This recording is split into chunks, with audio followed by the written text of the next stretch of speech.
Kita dengarkan hari ini firman Tuhan dengan judul Bila Kau yang Membuka Pintu. Ya, sudah beberapa minggu ini saya mengambil judul khotbah saya yang berasal dari lagu. Ya, nah kali ini lagu yang saya ambil adalah seperti yang tadi kita nyanyikan. Segala perkaraku kutaruh di kakimu. Segala perkara, segala masalah kita, segala kesulitan kita, segala tangisan kita. Ditaruh di mana? Kebanyakan ditaruh di mana? Sini. Jadi waktu makan ingat apa? Ingat masalah. Jadi nggak enak makan. Mau tidur? Ingat masalah. Jadi nggak bisa tidur. Mau ngapa-ngapain? Mikir karena di sini ada masalah. Firman Tuhan hari ini lewat ujian kita sudah sampaikan. Segala perkaraku, segala masalahku, ku taruh di kaki Tuhan. Segala khawatirku, kuserahkan kepada Tuhan. Allah yang memelihara saya dan saudara. Seringkali saya bilang begini, apakah orang Kristen bebas dari masalah? Tidak. Apakah orang Kristen tidak bisa sakit? Bisa. Apakah pendeta tidak punya masalah? Punya. Tapi kita bersyukur kita punya Tuhan Yesus. Ini dia. Karena dia berjanji, waktu engkau lemah, aku memberikan kekuatan. Waktu engkau sakit, aku memberikan apa? Kesembuhan.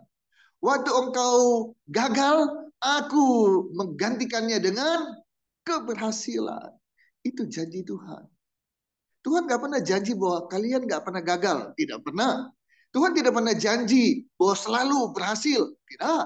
Tuhan tidak pernah janji kamu selalu sehat terus. Tidak. Tapi Tuhan berjanji, waktu engkau dalam keadaan apapun, aku ada.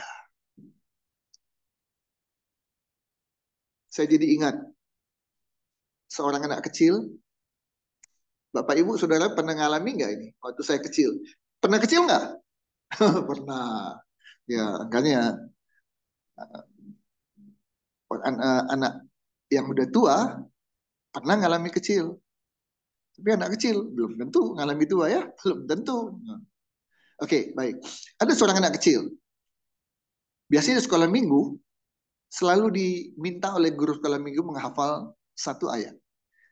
Seminggu dihafal, nanti hari Minggu yang akan datang disampaikan di ibadah sekolah minggu.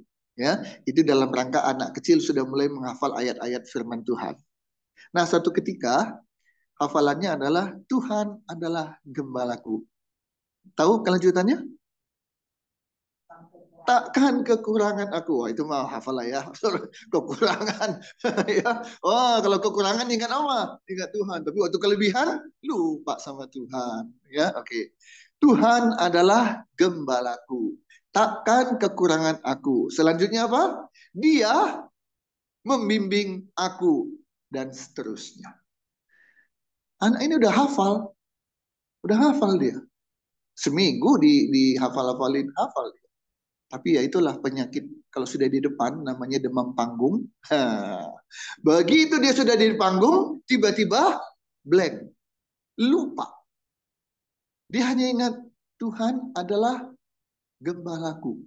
Kelanjutannya dia lupa. Waduh, apa ya? Apa ya? Sedetik, 2 detik, 5 detik dia diam. Ingat-ingat, blank. Terus apa yang dia ucapkan? Dan itu cukup bagiku. Duduk.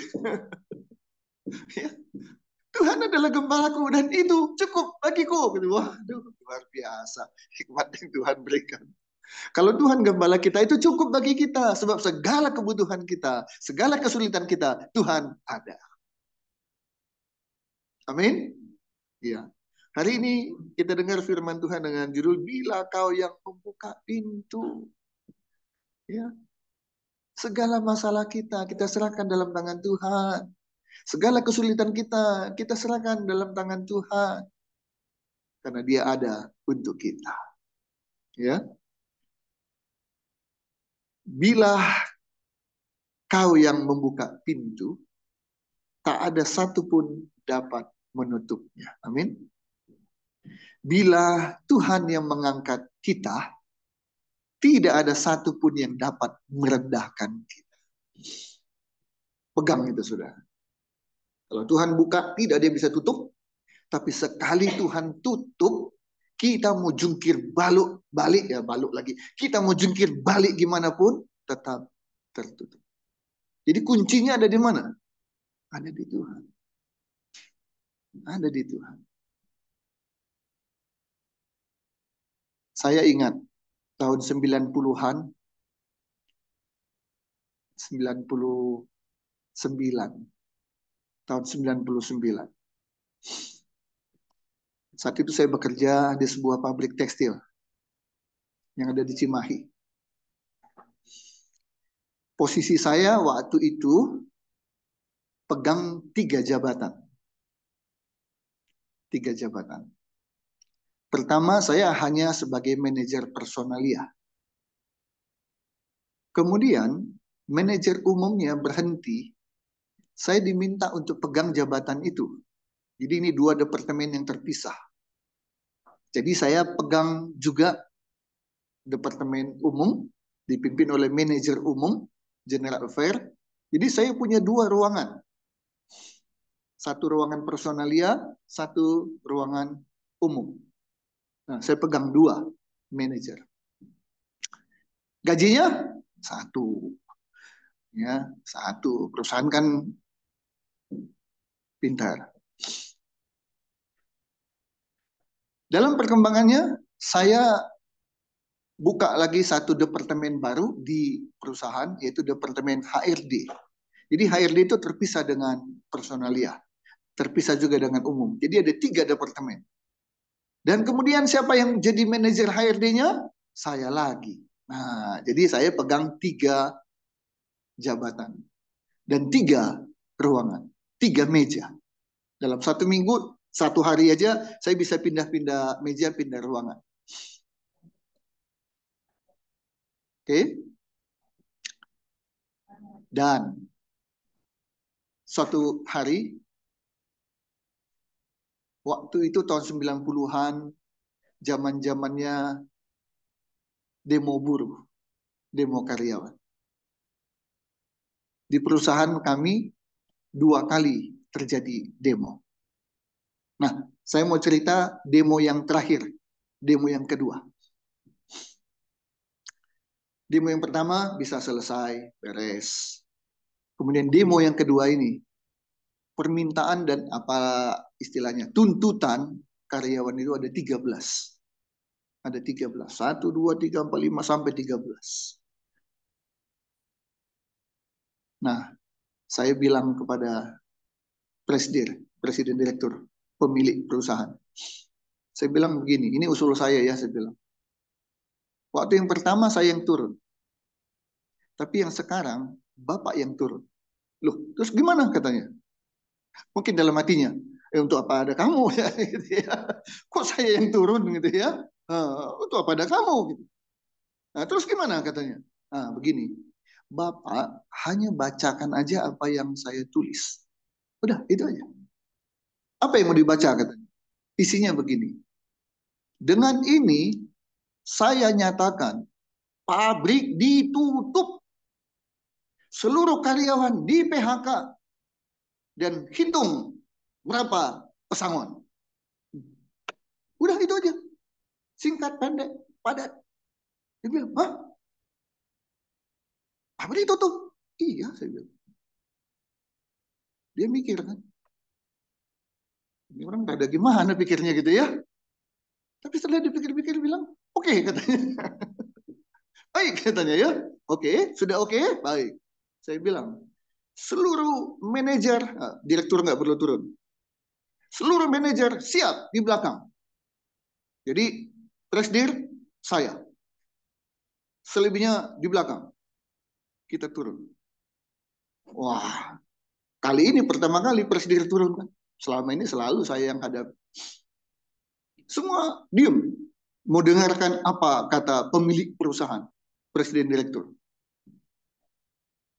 Singkat, padat, cepat dia bacakan. Dengan ini saya nyatakan, mulai hari ini pabrik ditutup.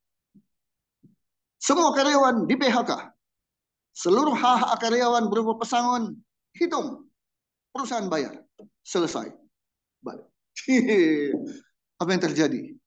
Semua diam. Tidak pernah menduga putusan dari perusahaan adalah seperti itu. Dikira mungkin mari kita nego, gitu ya, naik dan turun. Dari 13 mungkin 7 dipenuhi, 6 enggak. Berunding. Ternyata jawabannya adalah cepat, tepat, singkat, pabrik tutup. Seluruh karyawan PHK. Hitung pesangon. Siap nggak karyawan itu dengar keputusan itu? Nggak siap lah. Tiba-tiba hari itu semua di PHK semua. Begitu pulang hari itu semua jadi pengangguran semua. Dapat duit pun nanti terus mau cari kerja di mana. Kita kembali ke ruangan kita sambil nunggu apa yang terjadi. Dan mulailah pemprakarsanya meeting. Nggak lama. Nggak lama. Mereka minta ketemu dengan presiden. Oke, silakan saya bilang. Perwakilan beberapa orang ketemu dengan presiden. Mereka bilang apa? Pak, kami cabut semua tuntutan kami. Kami cabut semua tuntutan kami. Ada berapa tuntutannya?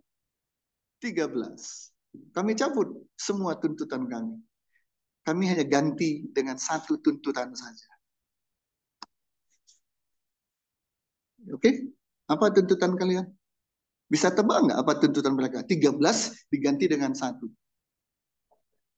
Hah? Tetap kerja. Tuntutannya hanya satu, Pak. Kami minta Pak Yunus tidak boleh lagi pegang jabatan yang sekarang. Ingat tadi apa jabatan saya? Satu, manajer personalia. Kedua, manajer umum. Ketiga, manajer HRD. Kami minta Pak Yunus tidak lagi boleh pegang jabatan itu. Jadi non-job istilahnya. Hah? Saya pun nggak pernah duga loh itu yang diminta oleh mereka satu itu. Apalagi tadi mintanya supaya kerja lagi. Wah itu berarti habis sama sekali gitu kan. Kalanya telak. Ini enggak. Diganti dengan satu saja tuntutan. Apa itu? Pak Yunus lengser. Pak Yunus tur. Itu tuntutannya. Saya kaget. Ih, ada 13 tuntutan. Itu kan inilah, itulah, segala macam lah, kesejahteraan lah, macam-macam. Itu semua diganti, ditukar hanya dengan jabatan saya. Saya harus turun. Kalau Bapak Ibu jadi saya, gimana perasaannya saat itu? Gimana rasanya? Syok. Apalagi? Kaget. Apalagi? Itu mah nggak seberapa ya, syok dan kaget. Apalagi? Gelisah. Itu nggak seberapa. Itu juga nggak seberapa. Apalagi? Ayo, satu kata. Marah. Udah nggak guna. Mau marah ke siapa? Ada satu kata apa? Coba, berarti belum bisa ngerasain apa yang saya rasakan waktu itu. Orang yang selama ini berkuasa di pabrik dengan 3 jabatan, di antara seluruh manajer, mobil saya yang paling bagus, tiba-tiba diminta turun, tidak pegang jabatan apa-apa. Rasanya apa? M, A, L, malu. Bisa paham nggak? Malu nggak saya waktu itu? Orang yang berkuasa tiba-tiba kehilangan jabatan. Saya telepon waktu itu ke istri saya. Entah kenapa istri saya ngomong sama Yosua. Jadi, selesai semua itu, oke, berakhir, demo berakhir, mogok kerja berakhir, diganti dengan satu tuntutan, yaitu dipenuhi lagi oleh perusahaan. Oke, Pak Yunus tidak lagi memegang 3 jabatan itu. Oke, semua selesai. Berarti detik itu saya tidak pegang jabatan. Sama dengan karyawan biasa. Saat itulah waktu pulang dari ruangan saya menuju ke mobil, saya nggak bisa lagi begini, saudara. Saya pulang dengan menundukkan kepala. Sudah disitulah semua kecewa, syok, sedih, marah, plus malu. Ke mobil, saya masih pulang lewat tol itu. Ya, waktu itu udah ada tol dari Padalarang ke Pasir Koja. Sampai di rumah, Yosua buka pintu. Terus bilang apa? Papi diberhentikan ya? Aduh, masih anak kecil, masih polos gitu ya. Papi diberhentikan ya? Katanya. Saya pikir cepat banget beritanya gitu. Rupanya itulah kecepatan saya bilang kepada istri, istri bilang ke anak nggak ngerti, papi diberhentiin ya.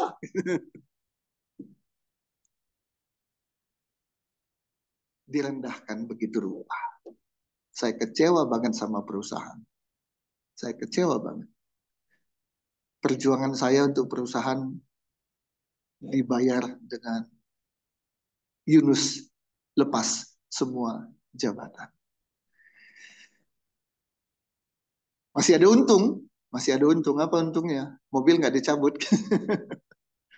Jadi sekian hari saya masuk kerja, tidak dalam posisi sebagai manajer apapun, dan tugas saya mulai mencari manajer personalia, manajer umum, wakil saya yang pegang, manajer HRD, kabak HRD yang pegang, tapi manajer personalia saya cari dapat. Itulah tugas saya sekian hari sampai entah seminggu. Saudara bisa bayangkan ya selama seminggu itu gimana perasaan saya, harus masuk kerja, nggak bisa enggak, ketemu orang, ketemu karyawan, udah turun nih ya, bukan manajer lagi nih ya. Seminggu kemudian di meja saya ada map. Saya buka, apa isinya? Isinya surat keputusan. Bisa tebak apa isi keputusan dari Presiden Direktur? Ditandatangani Cap. Bisa tebak apa isi keputusannya?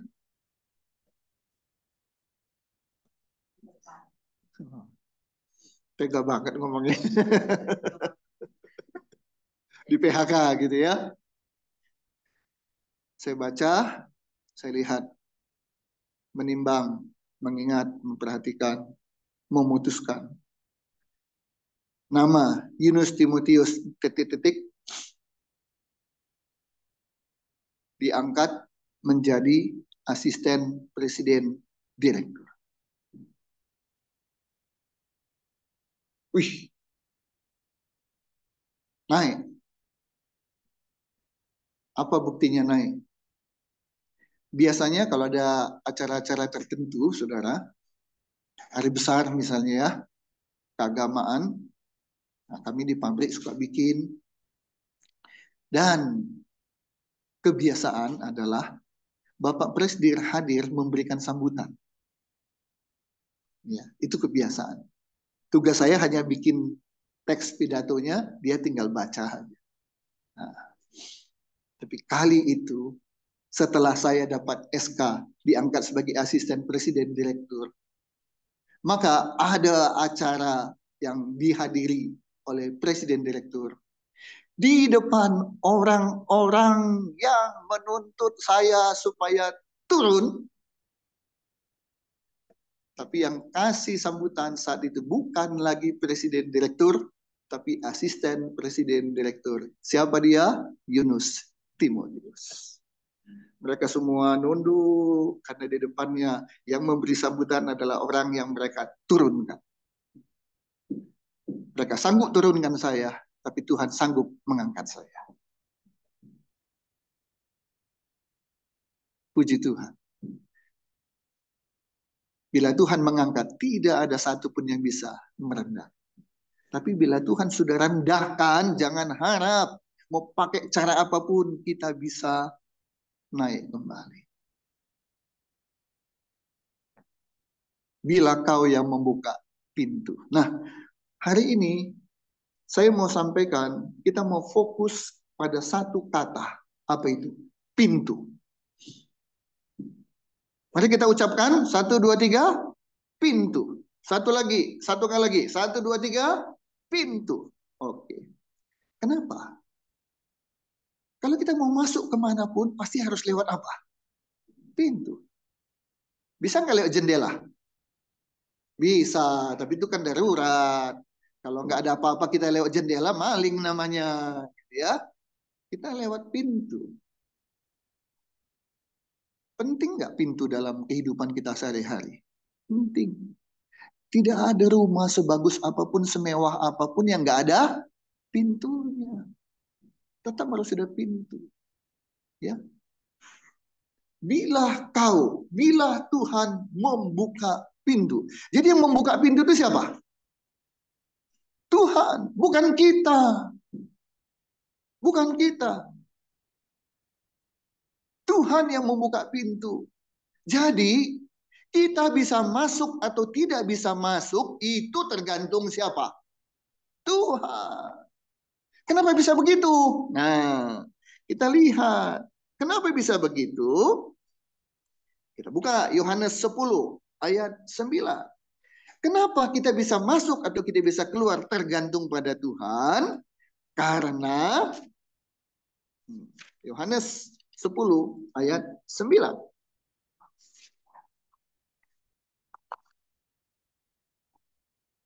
Yuk, sama-sama kita baca. Ini dia rahasianya. Kenapa kita masuk atau tidak, itu tergantung Tuhan, bukan tergantung kita. Yohanes 10 ayat 9. Sama-sama kita baca. Satu, dengan suara yang keras ya. 1, 2, 3. Akulah pintu.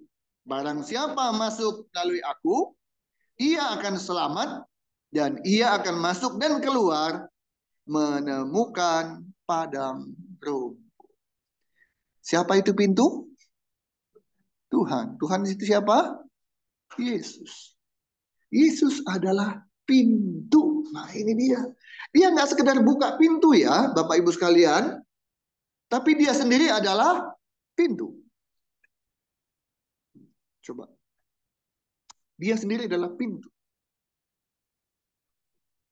Dia bukan hanya sekedar pembuka pintu, tapi dia sendiri adalah pintu.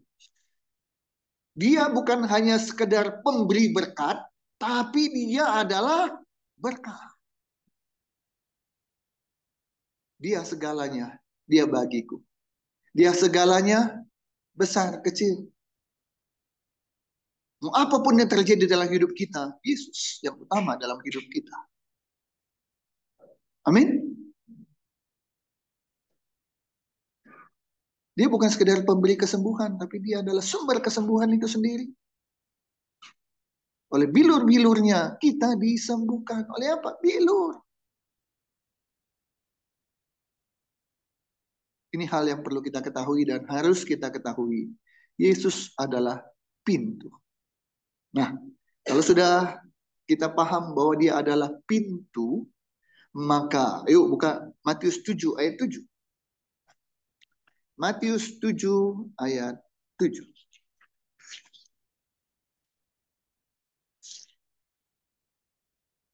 Yesus adalah pintu. Maka kita baca Matius 7 ayat 7. 1, 2, 3. Mintalah, maka akan diberikan kepadamu. Carilah, maka kamu akan mendapat. Ketoklah, maka pintu akan dibukakan bagimu. Perhatikan. ketok baru pintu dibuka. Ketok pakai apa, saudara? Pakai tangan. Jangan pakai kaki ya, harus pakai tangan. Jangan juga pakai kepala. Kepala di untuk ini ya, jangan. Ketuk harus pakai tangan. Ketuklah. Apa yang diketok? Bukan kepala orang yang diketok, tapi pintu. Ketoklah, mintalah. Minta kepada pintu atau pemilik pintu? Pemilik pintu dan pintunya sama nggak? Yesus. Minta kepada Yesus, jangan minta kepada yang lain. Saya betul-betul sedang diuji oleh Tuhan. Kita punya iman, betul. Tapi kadang-kadang ya itu, iman kita naik, turun, naik, turun. Lagi senang, iman naik. Lagi ada masalah, iman kadang-kadang turun. Saya lagi butuh uang, Bapak Ibu sekalian. Saya lagi butuh uang. Nah, ketika butuh uang, apa yang harus saya lakukan? Nah, ada bisikan. Minta saja. Oh iya, minta. Baik. Ke siapa? Nah, itu dia masalahnya. Minta ke siapa? Minta ke ini, minta ke itu, minta ke ini dan itu. Minta kepada manusia. Bisa saudara, bisa teman, bisa keluarga, bisa ke siapa aja. Asalnya masih manusia. Bahkan bisa minta kepada orang yang tidak kita kenal. Namanya donasi. Open donasi. Bisa. Salah nggak itu? Nggak salah juga. Nggak salah. Pernah tercatat dalam sejarah, ada seorang bapak, anaknya sakit dan butuh biaya pengobatan. Dan dia masuk ke dalam satu aplikasi, dan kemudian di aplikasi itu orang bisa baca siapa dia, kenapa dia, minta untuk apa, semuanya. Semua ada, bukti-buktinya dan sebagainya.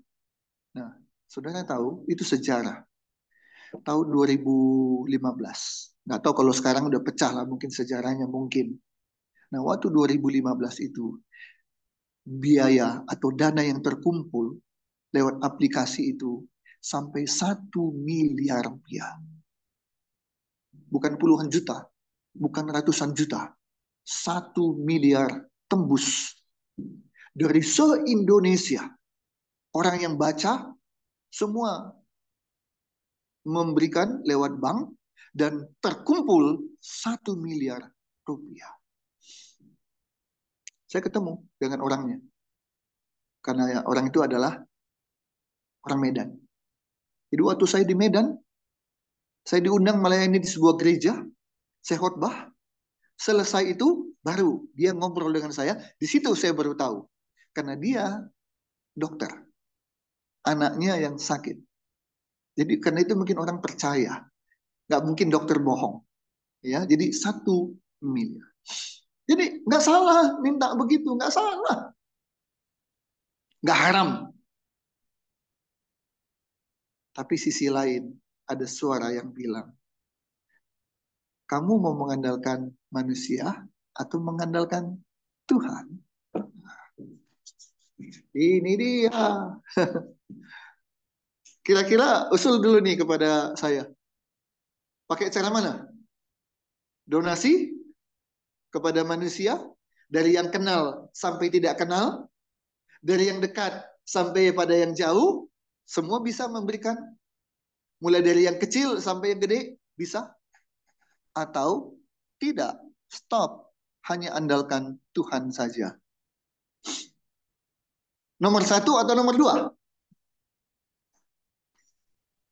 Nomor dua atau nomor satu?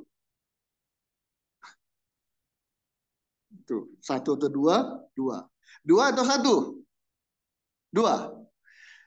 Memang enak kalau nggak ngalamin. Iya, enak kalau nggak ngalamin. Nah, orang lain yang ngalamin. Sama kan kalau orang susah, orang menderita, orang apa-apa, paling enak bilang berdoa saja. Kan paling enak doang itu. Tapi coba kita yang ngalami. Kita bilang enak aja lu bilang berdoa aja. Gue butuh bantuan lu, tahu nggak? Gitu kan. Lu ngomong aja berdoa aja. Nah disitulah pergumulan saya, Bapak Ibu. Dan saya bersyukur saya mengambil sebuah keputusan yang saya yakin menyenangkan hati Tuhan. Setidaknya menyenangkan hati Bapak Ibu, karena tadi Bapak Ibu milihnya nomor 2. Jadi sudah 2 yang saya senangkan. Walaupun saya waktu pilih itu, saya nggak dalam keadaan senang, gitu ya. Aduh, gitu ya. Tapi saya belajar taat, saya belajar mengandalkan iman. Kalau Tuhan sanggup menolong orang lain, dia juga sanggup menolong saya. Kalau Tuhan sanggup memberikan mujizat kepada orang lain, maka Tuhan sanggup juga memberikan mujizat kepada saya. Dan saya putuskan, saya tidak ambil langkah kedua, yaitu donasi. Tapi saya hanya berharap berdoa, Tuhan sanggup menolong saya. Saya ketok pintu. Karena saya tahu, pemilik pintu adalah Yesus, dan pintu itu sendiri adalah Yesus. Jadi nanti tinggal dengarkan kesaksian saya ya. Hari ini tanggal 28 Juli, hari Minggu, jam 11:30. Seorang Yunus mengandalkan Tuhan. Dan saya percaya, saya belum terima, tapi saya beriman, saya sudah menerima mujizat dari Tuhan. Bagaimana cara Tuhan menolong saya? Saya tidak mau ngatur-ngatur Tuhan. Was. Kadang-kadang kita, mungkin begini caranya, mungkin begitu caranya. Jadi kita beriman pada cara. Salah. Kita beriman kepada pemberi, bukan kepada cara. Bagaimana caranya itu urusan Tuhan, itu suka-sukanya Tuhan. Tugas kita hanya ketuklah pintu itu. Bagaimana cara kita mengetuk pintu? Berdoa. Berdoa, senangkan hati Tuhan, itu cara kita mengetuk pintu. Jangan berdoa, tapi hidup kita nggak menyenangkan hati Tuhan, ya percuma juga. Kita menyenangkan hati Tuhan, tapi malas berdoa. Ya bagaimana pertolongan Tuhan datang? Ketuk pintu. Minta lewat doa. Doanya nggak hanya asal-asalan, tapi doa yang sungguh-sungguh. Dan senangkan hati Tuhan. Maka Tuhan akan melakukan sesuatu. Apa yang tidak pernah kita lihat oleh mata kita, tidak pernah didengar oleh telinga kita, tidak pernah timbul dalam pikiran dan hati kita, itu yang Tuhan lakukan buat kita. Ya, jadi jangan direka-reka ya. Mungkin begini cara Tuhan. Mungkin lewat si itu. Mungkin cara gini ya, stop. Bagaimana mau caranya itu urusan Tuhan.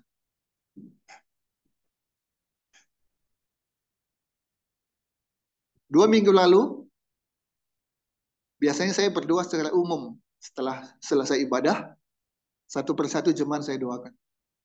Tapi mulai 2 minggu yang lalu, Tuhan bicara dengan hati saya, dalam hati saya, doakan Ciapit. Dia punya permintaan yang sudah pernah disebutkan kepada saya. Dan itu kita doakan. Tapi kali ini Tuhan bicara bukan tentang doa yang diminta oleh Ciapit. Tuhan bilang, doakan usahanya, pekerjaannya. Dan mulai 2 minggu lalu, saya khusus berdoa buat pekerjaan dan usahanya Ciapit.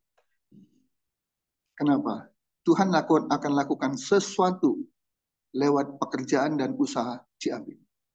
Sehingga lewat itu, nama Tuhan dipermuliakan. Amin. Apa itu? Lihat aja nanti. Iman Ciapit yang menentukan. Beriman nggak? Iman dan amin. Jangan iman dan amin, tapi kemudian kumahnya bisa nggak ya? Gitu ya. Ya. Firman disampaikan, doa disampaikan, tinggal iman bilang amin, kita tinggal tunggu waktunya. Janji Tuhan iya dan amin. Dari yang dianggap orang apa sih? Lihat nanti. Tuhan lakukan sesuatu. Ya, Tuhan lakukan sesuatu. Dari beberapa waktu yang lalu ada sesuatu yang ada di hati saya tentang Yosef. Cuma saya belum pernah ngomong. Ya, saya belum pernah ngomong. Yosef bekerja juga melayani Tuhan lewat musik. Biasanya di berbagai gereja pemusik-pemusik yang melayani Tuhan dapat yang namanya PK. Benar apa betul?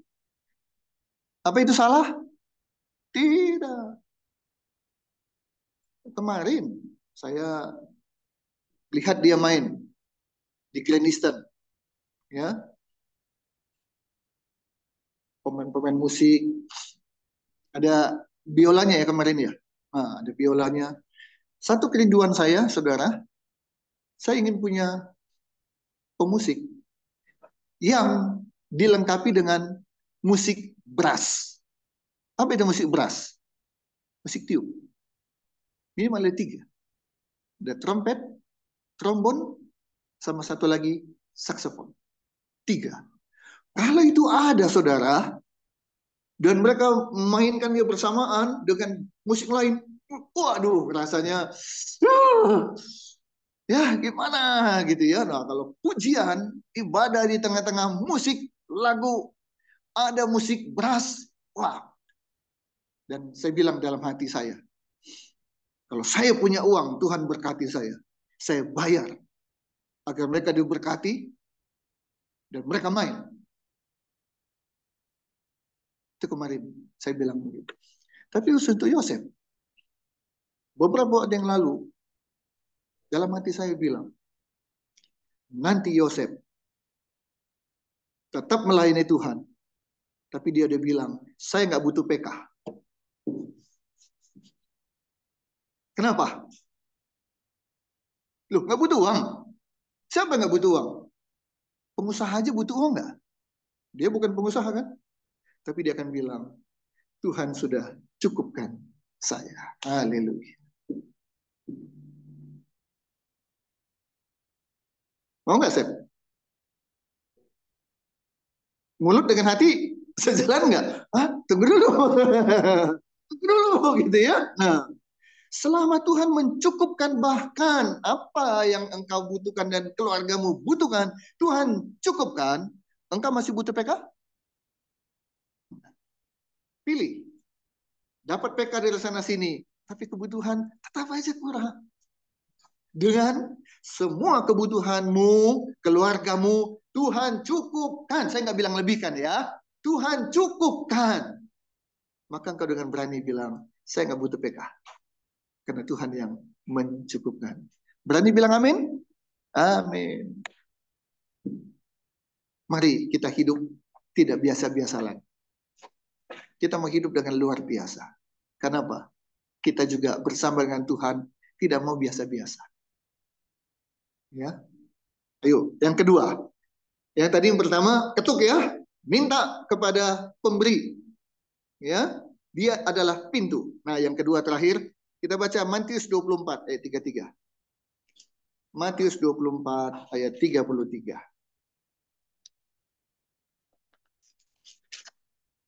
Masih tentang pintu. Ya. Matius 24 ayat 33. Kita baca bersama-sama. 1, 2, 3. Demikian juga, jika kamu melihat semuanya ini, ketahuilah bahwa waktunya sudah dekat, sudah di ambang pintu. Apa artinya sudah di ambang pintu? Itu kan kiasan ya. Sudah di ambang pintu, artinya sudah sangat dekat. Sudah di ambang pintu, sudah sangat dekat. Saya mengajak, saya mendorong jemaat CMC Cabai Rawit, ayo jangan sia-siakan waktu kita. Jangan main-main lagi menjalani hidup ini. Jangan jalani dengan biasa-biasa saja, bangun, yang kerja-kerja, yang usaha-usaha, sore pulang, mandi istirahat, nonton TV, tidur, bangun lagi, begitu aja. Jangan. Tapi pikirkan sesuatu, apa yang kita harus lakukan untuk menyenangkan hati Tuhan. 1 Yohanes 2 ayat 18 mengatakan, waktu ini adalah waktu terakhir.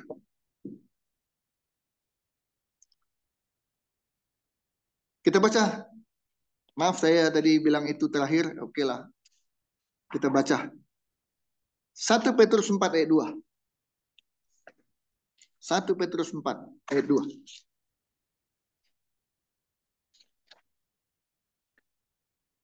Saudara, saya belajar ya. Saya belajar tiap khotbah saya ada landasan Alkitabnya. Itu saya mau belajar begitu. Saya tidak mau khotbah saya hanya kepintaran berkata-kata, kepintaran melucu, melawak, sehingga orang bilang, oh khotbahnya enak, kenapa? Lucu. Saya nggak mau. Saya nggak mau dikenal sebagai Yunus pengkhotbah yang pintar, yang jago berkata-kata. Tapi saya mau khotbah saya adalah khotbah karena hikmat dan urapan dari Tuhan. Itu yang selalu menjadi kerinduan saya. Karena itu apapun yang saya sampaikan harus ada landasan Alkitabnya, firman Tuhannya. 1 Petrus 4, 1 Petrus 4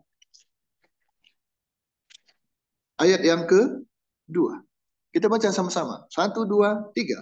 Supaya waktu yang sisa jangan kamu pergunakan menurut keinginan manusia, tetapi menurut kehendak Allah. Ini pesan firman Tuhan hari ini. Waktu sudah dekat, sudah di ambang pintu. Tadi kita sudah baca, pintu itu siapa? Tuhan Yesus. Tuhan Yesus kedatangannya sudah dekat. Karena itu,